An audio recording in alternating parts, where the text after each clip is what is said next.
जय हिंद, जय भारत साथियों। जैसा कि आप सभी लोग जानते हैं, आज के समय में अपने आप को प्रेजेंट रख पाना बहुत जरूरी है। प्रेजेंट इस प्रकार से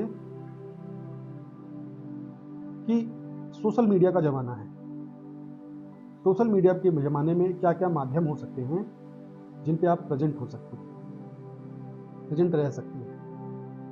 उसके लिए बेहतर होगा, कुछ प्लेटफॉर्म सोशल मीडिया पर हैं जिन पे आप एक्टिव रहते हैं, तो समाज की नज़रों में, दुनिया की नज़रों में आप एक्टिव इंसान हैं। मैं पूछना यह चाहता हूं कि क्या एक्टिवनेस सिर्फ सोशल मीडिया पर ही एक्टिव रहने, दिखने के बाद ही व्यक्ति माना जाएगा? इस दिखावटी भरी दुनिया में इतना लोगों को प्रेशराइज होना पड़ रहा है। अगर वह अपना कोई काम करता है, आप घर में भी होंगे, नहाना, धोना, सोना, बैठना, कुछ समय अपने आप को, अपनी मानसिक संतुष्टि के लिए बैठना, अपने आप से बात करना, आगे की रणनीति बनाना, कैसे आपको आगे बढ़ना है और क्या कर सकते हैं आप। क्या यह एक्टिवनेस नहीं कहा जाएगा? ये समाज की परिभाषा है। लेकिन जो मेरा व्यक्तिगत अनुभव है, अगर आप अपने लिए समय निकाल रहे हैं, अपने लिए रणनीति बना रहे हैं, अपने लिए कुछ कर रहे हैं, तो आप एक्टिव हैं। एक्टिव होने का बस मतलब ये नहीं कि आप दुनिया में हा हंगामा, हा हल्ला करते रहें, उससे ही आप एक्टिव नहीं कहे जाएंगे। एक्टिव का मतलब ये है कि आपकी आने वाली रणनीति किस प्रकार की है। हाँ, उस रणनीति पर आप काम कर रहे हैं या नहीं कर रहे हैं, ये एक्टिवनेस की परिभाषा में आती है। कहीं ऐसा ना हो कि आप रणनीति बना लें और उसके बाद उसको एग्जीक्यूट ना कर पाए। तो इस बात का ध्यान रखना एक्टिवनेस कहलाता है। हाँ, एक्टिव रहने के लिए आपको रणनीति के हिसाब से आराम से किसी एक फील्ड में जाकर के काम करना चाहिए। मान लीजिए आपका राजनीति का फील्ड है, तो राजनीति के फील्ड में मात्र समाज में जाकर पैदल पैदल घूमना ही वो हिस्सा नहीं है। आपको इसके साथ सोशल मीडिया पर एक्टिव होना पड़ेगा। आपके कोई प्लेटफॉर्म सोशल मीडिया पर हो, ताकि आप राजनीति के क्षेत्र में जो कुछ भी कर रहे हो, उस सोशल मीडिया के माध्यम से अपने लोगों तक पहुंचा सकें। क्या कर रहे हैं आप, कैसे कर रहे हैं।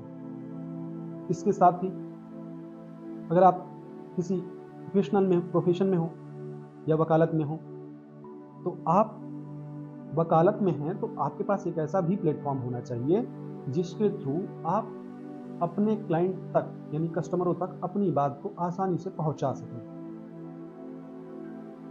इसके साथ ही आप अपने ऊपर काम करें, आपको किस तरीके से आगे बढ़ना है।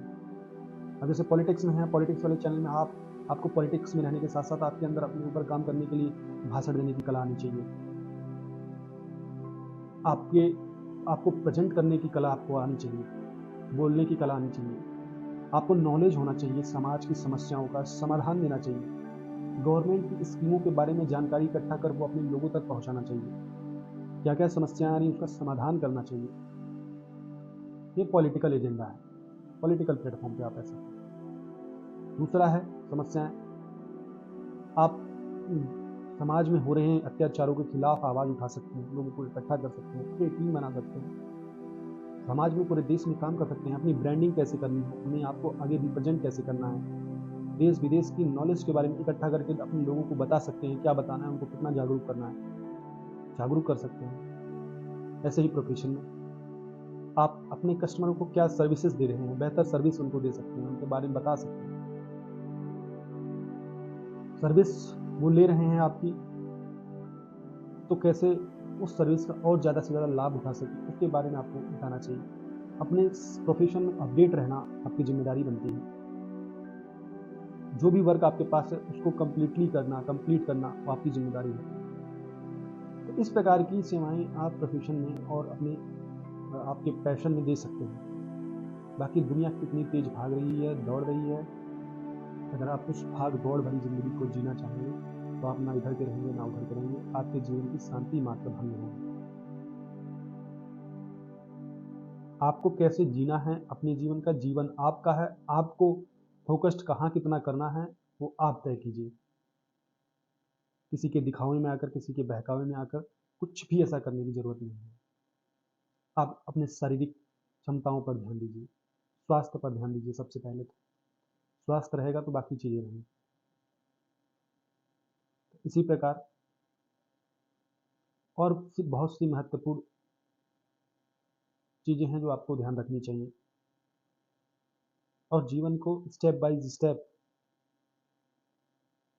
आगे बढ़ाते रहिए। इसी के साथ नमस्कार।